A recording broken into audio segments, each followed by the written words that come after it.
Bebaskan Sambo. Upaya Polri loloskan Sambo dari jeratan hukum. Mantan Kepala Intelijen beberkan buktinya. Ini kan kasus untuk rekonstruksi ini dulu pernah prarekonstruksi, sekarang rekonstruksi lagi. Lalu pertama pernah juga disebut tembak-menembak, lalu sekarang berubah. Artinya sebelumnya ini ada hal yang tidak benar. Nah, sekarang berupaya dibenarkan.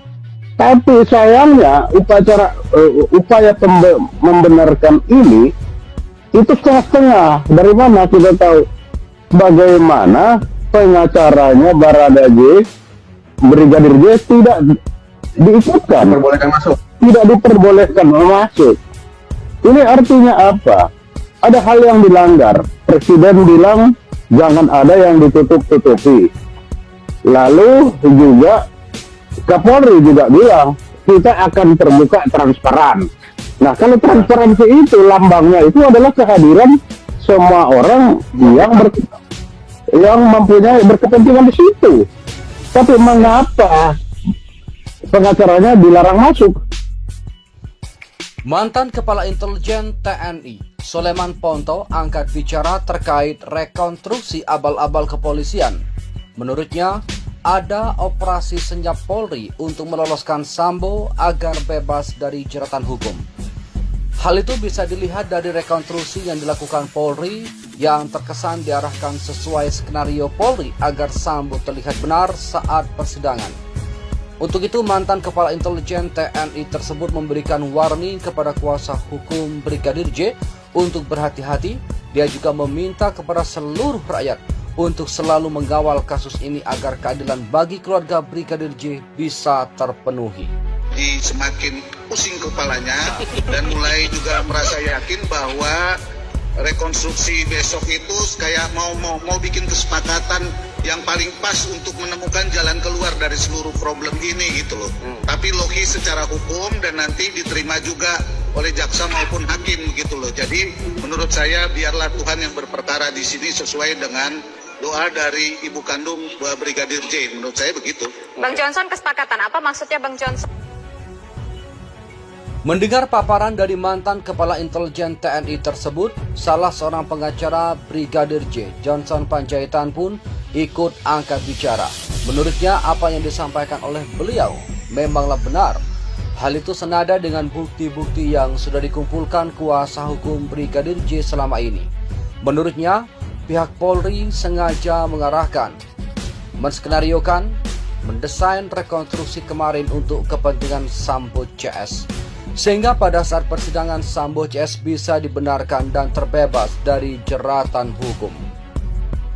Baradae ternyata sempat marah kepada Verdi Sambo saat rekonstruksi pembunuhan Brigadir J. Hal itu diungkapkan oleh Wakil Ketua Lembaga Perlindungan Saksi dan Korban atau LPSK Susilaning Tias. Kemarahan Baradae tersebut terjadi lantaran adanya perbedaan adegan dengan Verdi Sambo. Dijelaskan Susilaning Tias ada aksi penolakan adegan di awal rekonstruksi itu. Pasalnya ada beberapa adegan yang dinilainya berbeda dengan apa yang ia alami saat kejadian. Hal itu menyulut emosi sesaat Baradae di awal reka adegan.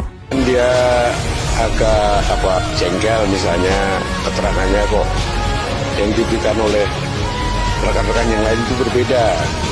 Itu dianggap itu seolah-olah dibikin lah. Jengkel pada bagian mananya Pak, proses pembunuhannya itu atau perencanaannya? Ada beberapa adegan yang sepertinya disangka oleh tersangka yang lain gitu loh. Ya itu dia. Senada dengan mantan Kabais TNI tersebut, Baradae yang juga hadir saat rekonstruksi kemarin pun ikut kesal lantaran adegan yang dilakukan tidak sesuai dengan fakta kejadian yang sebenarnya. Bahkan Sambo sendiri menolak memeragakan adegan saat dirinya menembak dan menyiksa Joshua. Hal itu membuat Baradae geram. Menurutnya, itu salah satu upaya Sambo agar terbebas dari tuduhan bahwa dialah aktor sekaligus dalang pembantaian Brigadir J. Sangat saya sayangkan kenapa wartawan tidak diperbolehkan masuk. Oke, ada beberapa wartawan lah, seperti kalau saya sebut wartawan TV swasta diperbolehkan lah. Jangan seperti ini tadi TV Polri itu sama sekali kurang profesional juga pengambil gambarannya, apa sengaja ditutupin adegan-adegan yang tidak perlu.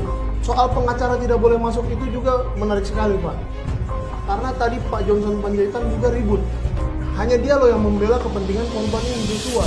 Ya, tidak ada orang lain. Di dalam kuap pun tidak ada mengatakan rekonstruksi harus ada si pengacara, ada ini. Ini tuh kita lari dulu ke satu pengacara ya. Bisa juga sih tidak dipentingkan, bisa. Tapi sebetulnya sangat diharapkan sesuai dengan Bapak Presiden katakan harus dibuka seterang-terangnya. Jangan ada yang ditutup-tutupi. Dengan melarang pengacara ini kan betul-betul udah menutup-nutupi. Cenderung berpihak pada penguasa. Itu yang pertama. Yang kemudian yang kedua, Polda itu tidak dapat atau dalam hal ini tidak dapat dukungan dari rakyat. Maksud saya kepolisian itu di Polda itu kurang mendapat dukungan dari rakyat. Kemudian yang ketiga, birokrasinya yang panjang. Itu yang ketiga. Kemudian yang keempat, kurang dapat menyesuaikan situasi dan kondisi masyarakat. Dan yang kelima, rentan terhadap intervensi penguasa dan dalam hal ini adalah abuse of power. Dan itu ternyata sekarang. Apa yang kejadian Verdi Sambo itu adalah sebenarnya menjadi cermin bagi kita bahwa ketika kita menggunakan centralized system of policing itu akibatnya di situ ada semacam tadi saya katakan kalau ini buruknya itu kan terjadi namanya mafia besar ya dalam Mabes. Pak Menko Polhukam untuk mengeluarkan memorandum perubahan internal Polri. Itu bagus tapi tidak memadai. Kenapa? Mustahil Polri akan berubah seandainya hanya dia yang diminta untuk berubah. Dengan kata lain, tuntutan bagi Polri untuk berubah secara internal semestinya, idealnya, seharusnya juga disertai dengan keharusan perubahan secara eksternal. Mungkin bertanya, pada dimensi apa perubahan eksternal itu harus dilakukan? Saya teringat sebuah kiasan, sebuah metafora, bahwa kalau polisi sudah bermain mata terlalu jauh dengan politik, akan jadi twin trouble, akan menjadi saudara kembar yang saling merusak. Alhasil, menurut saya, berangkat dari kiasan itu, ketika Polri diminta untuk melakukan pembenahan internal, maka pembenahan eksternalnya adalah kepada alat-alat politik negara. Menarik Polri ke sana, memanfaatkan Polri sebagai kaki tangan politik, dan seterusnya. Termasuk juga penyelesaian kasus ini tentu ya? Oh jelas. Tadi Pak Panda kan berbicara keluar dari konteks pidana. Dan saya sepakat, tadi saya sempat katakan, ada 4 tolak ukur keberhasilan. Tuntas, objektif, transparan, dan menyeluruh.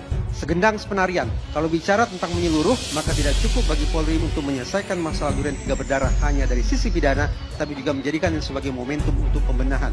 Pembenahan internal iya, tapi pembenahan ke eksternal juga merupakan keharusan.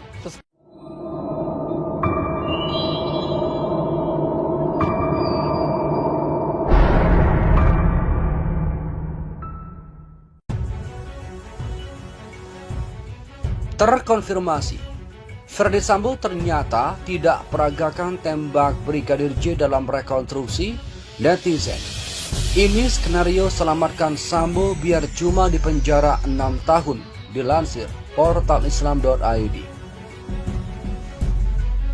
Kuasa hukum Baradae, Roni Talapesi membenarkan Verdi Sambo tidak menjalani reka adegan menembak Brigadir J dalam rekonstruksi yang digelar oleh penyidik tim khusus Mabes Polri. Hal ini berbeda dengan berita acara pemeriksaan atau BAP Baradae yang menyatakan Verdi Sambo ikut menembak Brigadir J atau Nofriansyah Yosua Huta Barat. Keterangan dikonfirmasi oleh presenter Kompas TV Aiman Wicaksono kepada Roni Talapesi dalam program Sapa Indonesia Malam. Iya mas ya, betul mas Aiman, salah satu poinnya. Roni menuturkan meski Baradae menghadapi perbedaan keterangan dengan tersangka lain dalam rekonstruksi yang digelar kemarin, ia memastikan kliennya atau Baradae tetap akan bertahan dengan keterangan yang sudah diberikan. Ada beberapa catatan dari tim penasihat hukum. Kita lihat ada perbedaan, tapi yang perlu kita sampaikan di sini, klien kami bertahan dengan keterangan yang sudah diberikan. Sebelumnya seperti diberitakan Kompas TV soal adanya perbedaan keterangan dalam rekonstruksi pembunuhan Brigadir J diungkap Baradae kepada Ketua Lembaga Perlindungan Saksi dan Korban atau LPSK Hasto Atmojo Suroyo. Baradae mengaku agak jengkel dalam proses rekonstruksi yang dijalaninya lantaran sejumlah tersangka lain dalam kasus pembunuhan Brigadir Pol Nofriansyah Yosua Huta Barat atau Brigadir J memberikan keterangan berbeda. Baradae agak jengkel, misalnya keterangannya kok yang diberikan oleh rekan-rekan yang lain itu berbeda. Dalam reka ulang pembunuhan Brigadir J, Ferdi Sambo tidak melakukan peragaan tembak Brigadir J lantaran dia mengklaim hanya memerintahkan Baradae yang menembak, sementara dirinya ngaku tidak ikut menembak Brigadir J. Hal ini dinilai publik sebagai upaya untuk menyelamatkan Sambo dari hukuman mati atau seumur hidup. Itu skenario untuk menyelamatkan Sambo, biar Sambo dihukum 15 tahun. Karena berprestasi dan sudah mengabdi 28 tahun di kepolisian, hukumannya jadi 10 tahun. Remisi Natal dan hari kemerdekaan jadi 8 tahun. 6 tahun di penjara, akhirnya bebas bersyarat karena telah menjalani 3-4 masa penahanan. Loh kan apa Pak Dalang? Dagelan. Corong Jawane dagelan Petro Gareng, ujar warganet HD Friza.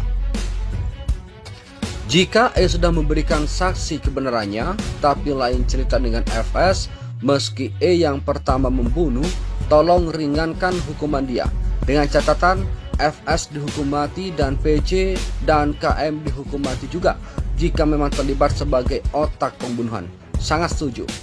Timpal Argia. Ibu PC sama KM penyebab utama kematian Brigadir J.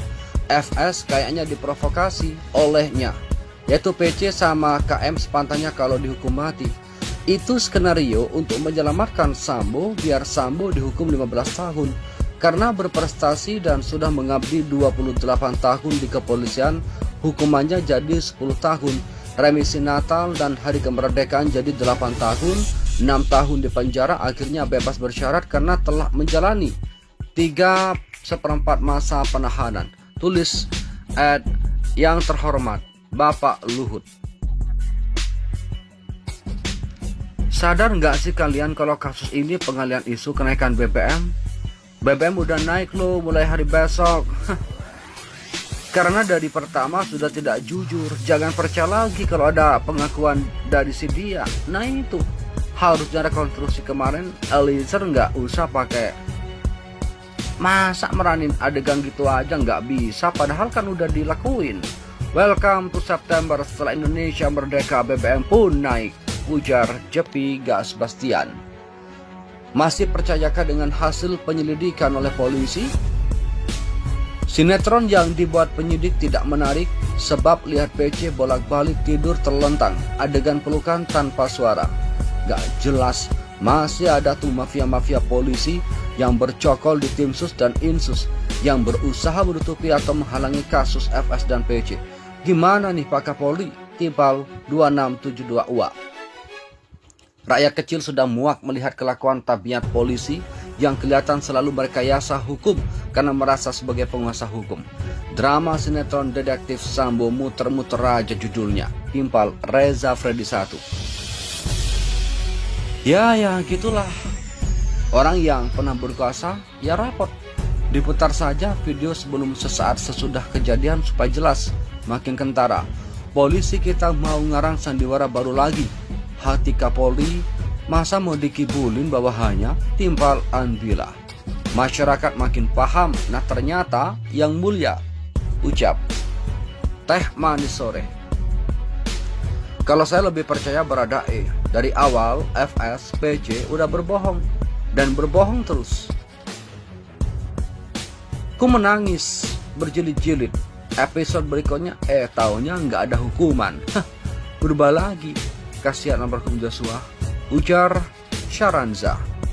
FS selalu berbelit-belit, susah tuntas, ambil tindakan tegas. Ngiri ya, kasihan Dalu. Apakah ada upaya untuk meringankan hukuman FS? Apakah ada sindikat mafia yang ikut terlibat dalam kasus ini? Sangat menarik untuk dicermati.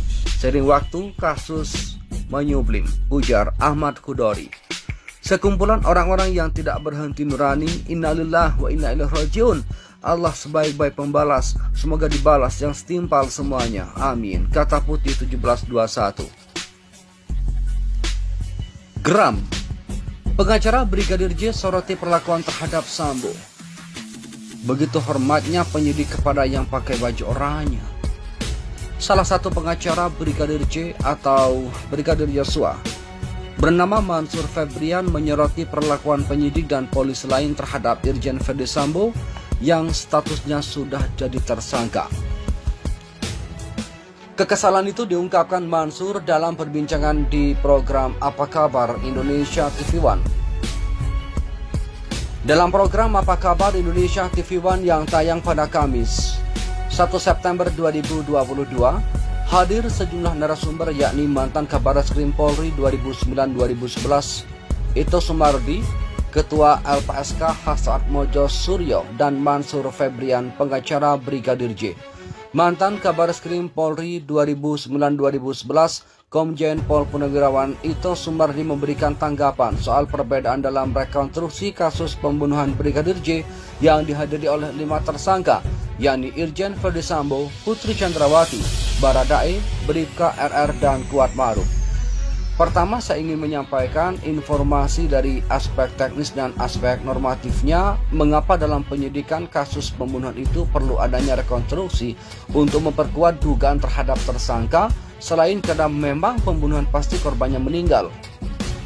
Hingga nanti tujuan rekonstruksi ini adalah untuk mendapatkan gambaran yang jelas bahwa betul terjadi kasus tindak pidana pembunuhan yang disangkakan dan untuk menguji kebenaran keterangan terdakwa maupun saksi. Memang sebagaimana disebutkan Pak Hasto bahwa dalam pasal 66 KUHP, terdakwa itu tidak dibebani kewajiban pembuktian. Yang harus dibebani adalah penuntut umum dan juga penyidik berkewajiban mengumpulkan bukti-bukti guna membuktikan kesalahan daripada tersangka.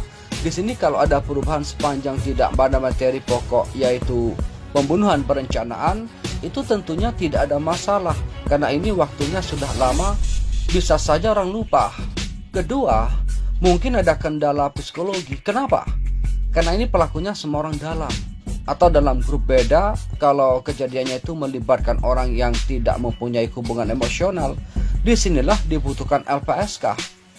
Pengacara Brigadir J Mansur Febrian yang juga hadir menjadi narasumber dalam program Apa Kabar Indonesia TV One mempertanyakan soal rekonstruksi pembunuhan Brigadir J yang masih mengarah kepada tuduhan pelecehan seksual. Pertanyaannya, kemarin itu BAP yang digunakan untuk rekonstruksi itu milik siapa? Dari kelima tersangka ini, BAP siapa yang digunakan? Awalnya Baradae berbohong karena diiming-imingi sejumlah uang. Kedua, dijanjikan SP3. Mansur Febrian juga menyoroti perlakuan terhadap Ferdi Sambo yang sudah berstatus tersangka. Kalau kita lihat sepintas di media, begitu hormatnya penyidik dan polisi yang lain kepada yang sudah pakai baju oranye, yaitu Ferdi Sambo yang sudah dipecat. Host menekankan sesuai pernyataan Ito Sumardi bahwa adanya faktor psikologis yang memengaruhi para penyidik yang memiliki pangkat lebih rendah dibanding tersangka. Ketua LPSK Hasto Atmojo Suryo memberikan tanggapan soal kesaksian Baradae atau Richard Eliezer yang tetap konsisten dan berdiri sendiri dibandingkan 4 tersangka lainnya. Memang ada sedikit satu situasi yang membuat Baradae agak emosional pada proses rekonstruksi itu. Saya tidak ingat sama yang mana, tapi dijelaskan bahwa kenapa tersangka yang lain ini dianggap oleh Baradae tidak menceritakan yang sesungguhnya. Itu yang membuat dia jengkel. Eksklusif BAP Ferdi Sambo dan Hendra Kurniawan. Ada arahan Kapolri Listio Sigit Prabowo. Berita acara pemeriksaan atau BAP Ferdi Sambo dan Hendra Kurniawan menguak soal arahan Kapolri Jenderal Listio Sigit Prabowo. Kapolri sempat bertemu dengan Ferdi, Hendra, dan Benny Ali pada malam setelah kejadian pembunuhan Brigadir J alias Nofriansyah Yosua Huta Barat. Dalam 2 BAP yang sempat dilihat Tempo tersebut, Hendra dan Benny menyatakan bertemu dengan Kapolri pada Jumat malam 8 Juli 2022. Mereka menyatakan mendapat perintah untuk bertemu Kapolri setelah dihubungi Kakors Pripim Kapolri Kombes Dadi Murti. Saat itu Benny dan Hendra sedang berada di kantornya. Sebelum bertemu dengan Kapolri, Benny dan Hendra mengaku sempat bertemu dengan Sambo di rumah dinasnya yang juga menjadi lokasi tewasnya Yosua. Keduanya mendengarkan cerita palsu dari Sambo bahwa Yosua tewas akibat aksi tembak-menembak dengan Baradae alias Richard Eliezer Pudihang Lumiu. Dalam perjalanan menuju ruangan Kapolri, keduanya juga mengaku berpapasan dengan Sambo di lantai 1 kantor Biro Provos Polri. Mereka memberitahukan panggilan dari Listio Sigit tersebut. Oh ya, jelaskan saja, nanti saya menghadap juga. Arahan Kapolri soal kematian Brigadir J. Hendra dan Benny kemudian melaporkan cerita yang mereka dengar dari Sambo itu kepada Kapolri. Listio Sigit pun memberikan arahan agar kasus ini ditangani sesuai prosedur dan mengabaikan bahwa peristiwa ini terjadi di rumah dinas Kadif Propam Polri. Usai pertemuan itu, Hendra dan Benny kemudian kembali ke kantornya, sementara Sambo bertemu dengan Kapolri. Sambo pun sempat kembali ke kantor Biro Provos Polri usai menemui Kapolri. Di sana dia berbicara dengan Baradae, Bribka Riki Rizal dan Kuat Ma'ruf. Ketiganya diamankan di sana atas perintah Sambo. Kapolri Jenderal Listio Sigit Prabowo memberikan pemaparan saat mengikuti rapat dengar pendapat dengan Komisi 3 DPR RI di Kompleks Parlemen Senayan, Jakarta, Rabu 24 Agustus 2022. Rapat tersebut membahas kasus pembunuhan berencana yang dilakukan oleh mantan Kadif Propam Polri, Irjen Verdi Sambo terhadap Brigadir Yosua Huta Barat atau Brigadir J. Setelah itu, Sambo menceritakan kepada Hendra dan Benny soal pertemuannya dengan Kapolri. Dia menyatakan bahwa Listio Sigit sempat menanyakan apakah dirinya ikut terlibat menembak Yosua. Perintah Kapolri agar kasus itu ditangani sesuai prosedur tampaknya tak diindahkan oleh Hendra dan Benny. Buktinya, mereka terlibat dalam sejumlah upaya menghalangi penyidikan. Misalnya soal mengawal pemeriksaan saksi-saksi oleh penyidik Polres Jakarta Selatan agar dilakukan di Biro Paminal. Mohon kepada pihak terkait, pihak berwajib, dan pihak yang bersangkutan untuk mengklarifikasi kebenaran berita ini. Kami hanya melansir dan memberitakan, Andalah yang memutuskan.